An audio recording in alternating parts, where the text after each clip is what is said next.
The girl was walking home from school when she didn't notice a van following her. A few seconds later, the van pulled up beside her. The door slammed shut, and the van sped away. The girl was lying unconscious in the back of the van. The girl disappeared without a trace. The case remained unsolved after years of investigation. But one day, 11 years later, this girl with dark circles under her eyes suddenly stumbled onto the street. Concerned citizens quickly called an ambulance. Gemma, the mother, heard that her daughter had returned. With tears in her eyes, she told her husband the news. Sam and his family rushed to the hospital. The girl on the hospital bed was pale. But when Sam saw the pattern on her arm, he confirmed that it was his daughter. Alice finally fell asleep from exhaustion. The next day, the girl recounted the details of her kidnapping. The father could no longer bear to listen and left the room, struggling to control his emotions. The investigating officer did not stop to ask questions, because as Alice was being loaded into the ambulance, she kept repeating one name: Sophie. Sophie was the victim of another missing persons case. Sophie had also been abducted by a yellow van. Therefore, they needed to act quickly to find clues. Perhaps the girl Sophie still had a chance of survival. At this point, Alice looked distressed. She did indeed know Sophie, since Sophie was too stubborn to comply.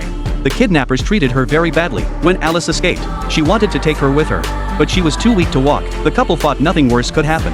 But reality always defies expectations. A nurse informed them of the test results. Alice had stretch marks, which meant she had given birth before. The police launched a large-scale search in the forest, based on Alice's escape route, but ultimately found nothing. Alice eventually returned home. Gemma comforted her daughter and urged her to rest early. After her parents left, she fidgeted with her fingers, and a strange smile appeared on her face. She returned to her room and looked at the children's photos. A strange feeling gradually emerged. She felt that their daughter was a bit unfamiliar. She told her husband about her discovery, but he didn't think much of it and comforted her, perhaps because Alice had suffered too much. At that moment, the doorbell rang. It was Julian, the detective in charge of another kidnapping case. Upon learning that Alice and Sophie had been imprisoned together, he had come from France to Germany to investigate the case. Alice told Julian she had escaped from the basement. She had also considered taking Sophie with her, but Sophie had been so tortured that she had completely lost the ability to walk. So in the end, she couldn't take her. Julian asked Alice if she could find the escape route, if she were to return to the forest. Alice's answer was full of holes. Julian quickly sensed something was off. Just as he was about to press further, Sam noticed his daughter's reluctance, and ruthlessly made Julian leave. Alice made a small gesture that caught his attention. He felt it was familiar. Julian reviewed the footage from before Sophie's disappearance. He noticed that Sophie,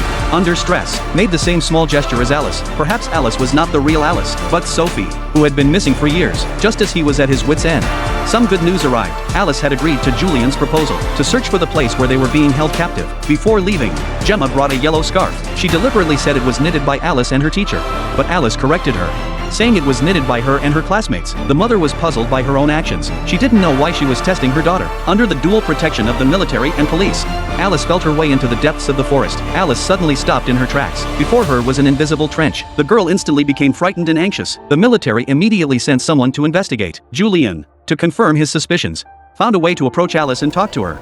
Sophie,